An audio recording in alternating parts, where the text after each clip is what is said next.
Certains analystes tablaient sur une hausse des taux en septembre. Aujourd'hui, il devient évident que ces prévisions ne sont plus pertinentes. En revanche, une augmentation des taux d'intérêt en décembre demeure toujours possible. Michael Pierce, Capital Economics.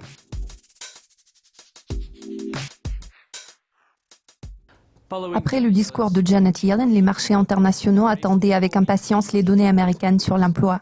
Que pouvez-vous dire sur ce rapport? Comment a-t-il influencé les marchés?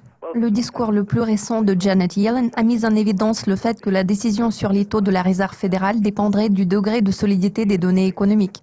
Vendredi, nous avons découvert le rapport américain sur l'emploi. Les chiffres sont apparus légèrement en dessous des prévisions consensuelles, affichant une augmentation de 151 000 postes. Toutefois, les données sur la création de postes couvrant quelques mois précédents ont été révisées à la hausse, ce qui correspond aux attentes du Federal Open Market Committee. Il en découle que le marché du travail américain reprend de l'élan. En ce qui concerne les données sur les revenus moyens, nous pouvons constater qu'elles se sont révélées plus faibles que prévu. Cela est principalement attribuable à une baisse du dollar.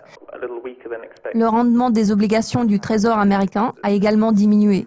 Avant la publication de ces données, certains analystes tablaient sur une hausse des taux en septembre.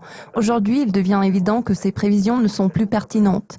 En revanche, une augmentation des taux d'intérêt en décembre demeure toujours possible à condition que les données économiques soient conformes aux attentes.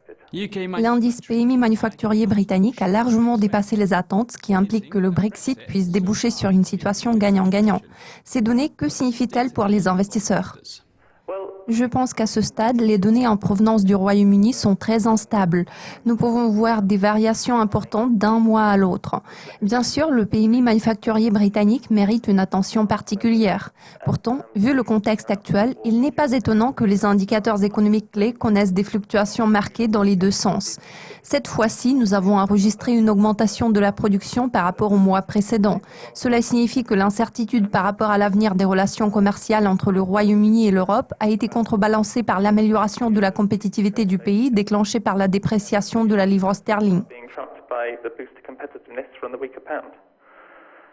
Je pense que cette semaine, l'accent devrait être mis sur le PMI des services, car le secteur tertiaire a beaucoup de poids dans l'économie britannique. La baisse du taux de change de la livre sterling est également un facteur qui a beaucoup d'importance en ce moment. Le déficit commercial du Canada s'est accru en raison d'un ralentissement des exportations. Qu'est-ce que cela signifie pour la balance commerciale du Canada ? Ce mois-ci, les exportations canadiennes se sont accélérées. Cependant, cette augmentation est apparue insuffisante pour compenser la forte baisse que nous avons enregistrée depuis le début de cette année. Pour ce qui est des données du deuxième trimestre, elles sont apparues extrêmement volatiles et se sont établies à peu près au même niveau que l'an dernier. En réalité, c'est un constat particulièrement décevant étant donné que le dollar canadien s'est considérablement affaibli au cours des dernières années. Par conséquent, la faiblesse du dollar canadien n'a pas stimulé l'accélération des exportations. En outre, la croissance économique du pays n'a eu de cesse de ralentir, ce qui est imputable à une performance décevante affichée par les secteurs immobiliers et énergétiques. Il convient de noter que la croissance de l'économie canadienne est fortement tributaire de la demande extérieure. Si cette dernière ne s'accélère pas dans un proche avenir, il est probable que la Banque du Canada sera obligée d'abaisser les taux directeurs afin de stimuler l'économie. Nous nous attendons à une baisse des taux d'intérêt canadiens l'année prochaine. Michael, tous mes remerciements pour votre participation aujourd'hui. Merci de votre attention. Restez à l'écoute de Dukascopy TV pour être au courant de tout ce qui se passe sur les marchés financiers. À la prochaine.